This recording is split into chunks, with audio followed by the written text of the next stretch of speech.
That if now luxury brands or luxury fashion now became like fast fashion as well, because some of luxury brands they launch like affordable value, affordable price for their collection. So do you think nowadays people become like more interested in fast fashion, or What you mean, the luxury brands? Are they becoming more interested in fast fashion? I don't know. I think it's just one of those ways to, like, if you've got a brand, you have to reach people, and it's a good sort of jumping off point or jumping in point. Like, it's an accessible sort of way to do it, or it's newsy. I think, you know, luxury brands are ultimately aspirational, so you need to incrementally have ways that you can hop on board. So, yeah. Like, it's kind of like perfume. Like, if you love a certain brand, then you're more inclined to buy the perfume because you're buying into that whole idea.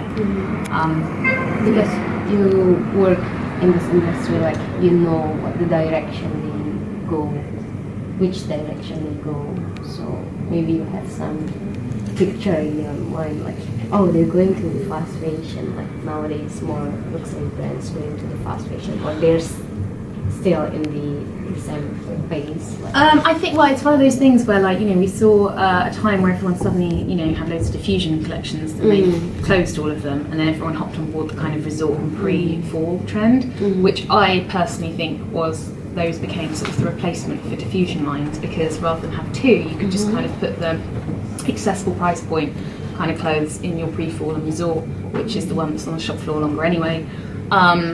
So yeah, and then definitely with the see now, buy now, you know, people have hopped on board with that, and whether they've completely followed through or not, because obviously you had like Burberry, Tom Ford, Ralph Lauren, Tommy Hilfiger sort of really going for it, but then you had other brands that were like dipping a toe in the water and being like, well, you can get these 5 items straight away.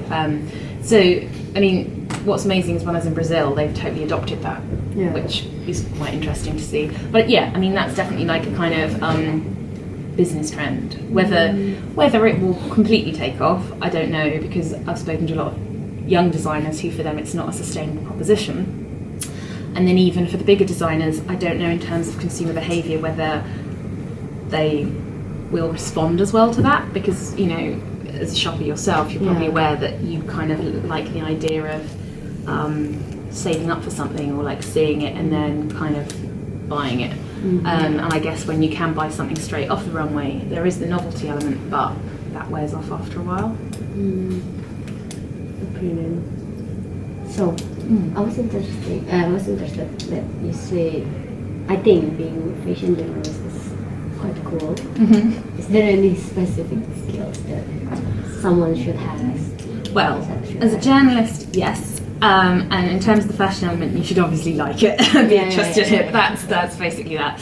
As a journalist, absolutely, you should enjoy meeting people and talking to people and communicating, because if you don't like interviewing people, you're a bit screwed.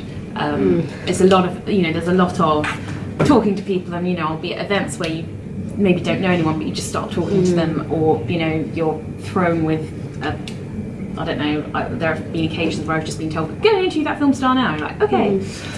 So you have to also be really reactive. So there's no point kind of going, oh, I don't want to do this story, I want to do this one, when actually this one's more timely. So you need to have a really good understanding of what's going on in the world right now, and kind of what would make an interesting story. You have to be really good with deadlines, kind of keep calm and not be stressed, and really be able to multitask, I think, because, you know, you'll be talking to people and you'll need to be writing stuff up, and then you're getting this, that, and that. Especially with online journalism, I mean, like, you know, we'd be writing the news in the morning and then you've got 3,000 emails coming in at once, and you're like, yeah, so I think you've got to be organised, and also because, like, if you are interviewing someone, you need to be prepared, you know. And I think, yeah, enjoy it, I guess, that's the thing.